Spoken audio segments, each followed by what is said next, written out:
Welcome to Popcorn Paparazzi. Let's get into Weapons, one of the most unsettling horror films of the summer. It centers on a small town thrown into chaos when 17 third graders vanish at exactly 2:17 a.m. Every single child from the same class except for one disappears. From there, the town unravels in layers of paranoia, suspicion, and something far darker. Yep, the mind behind Barbarian, Weapons plants horror in broad daylight with eerie symmetry, Rashomon style storytelling, and a creepy dread that hits you long after the credits. Critics are calling it genre bending and original, horror with dark humor and an emotional punch. Just don't Google anything before watching. Weapons wasn't just a movie, it was a straight up Hollywood bidding war. After the success of Barbarian, Zack Cregger wrote a new spec script, and the studios went all in to grab it. We had Netflix, TriStar, Universal, everyone wanted in. But New Line swooped in and locked it down in 24 hours with a $38 million deal covering production, salaries, and most importantly, giving Krager final cut. Dang, he got that deal in 24 hours? That's 24 crazy. hours. He also took home a cool 10 million himself as writer, director, and producer. Even Jordan Peele wanted in on this with Monkey Paw and Universal, but they lost the bid by $7 million. dollars.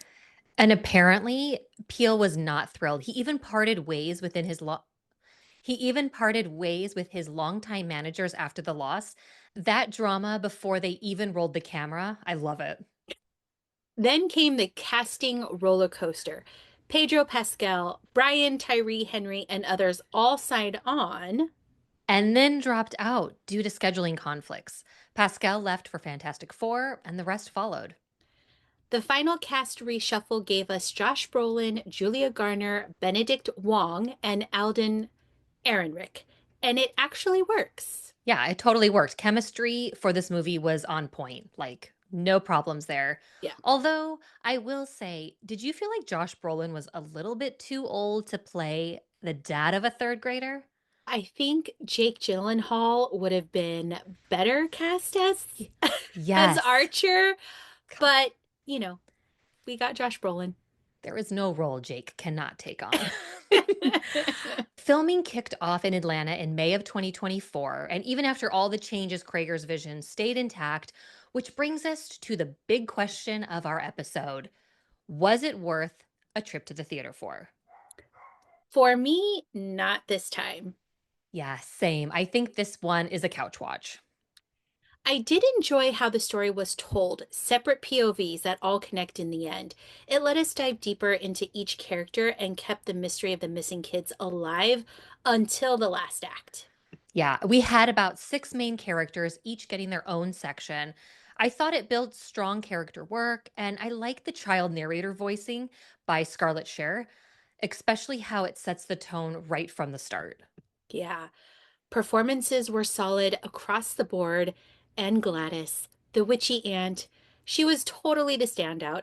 I just wish we got more from her backstory on her powers, the plant she carries, and basically her symbolism. I feel like it gave total Blair Witch vibes.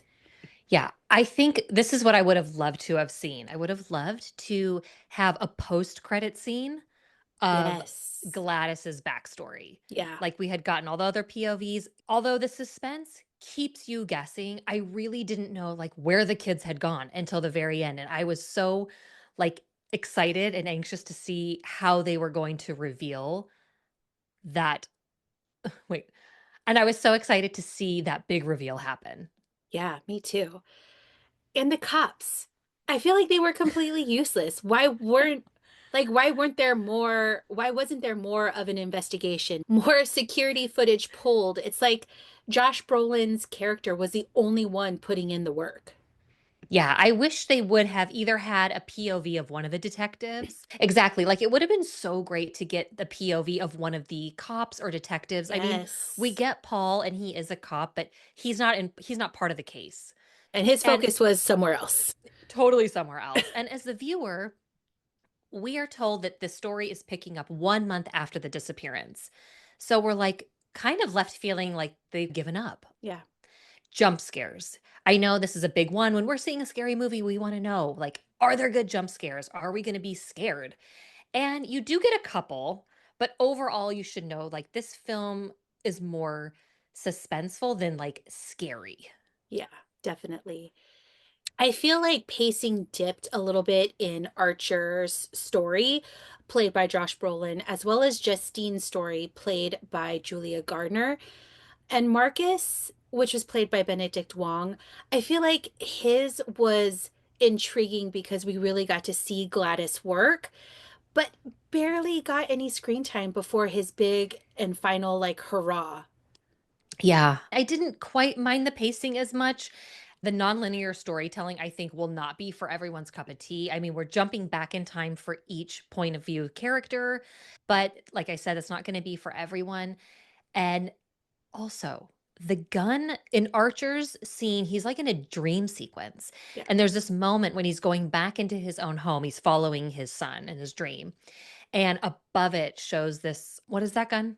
AR The 15. an AR-15. Yeah. And honestly, it got an actual laugh from the entire audience because it felt so misplaced. Like, why is there all of a sudden a gun showing up above the house? The kids were not taken by anybody, like, that we could tell. No guns were used. So it felt really out of place. So it got a laugh from people. I don't know about for you in the audience. Like, did that happen for you? I didn't hear any laughter, but I think maybe the audience didn't understand what it was supposed to symbolize. I should say it's more like a reference to real world gun violence, like Sandy Hook, and just commentary on how this type of violence is both physical and psychological, because we have to remember that people in this movie, children in this movie, they are used as weapons. Yeah. That's true. I wish it would've I don't know. You're like, if now that you've told me that, okay, but it didn't make sense from the, like, viewer's point of view watching the movie. The big reveal finally comes with Alex. Now, he's the one kid who didn't disappear in the classroom, Mhm. but it's crammed into the last 30 minutes of an already over 2-hour movie. However, I mean, the movie is horrifying. It's silly. But the ending left me underwhelmed. It was too ambiguous. Like, I hate a film that ends, like, where I have to fill in the blanks, and this one does just that. So, if you're like me and you don't like that, then this movie definitely is not worth seeing in the theater for.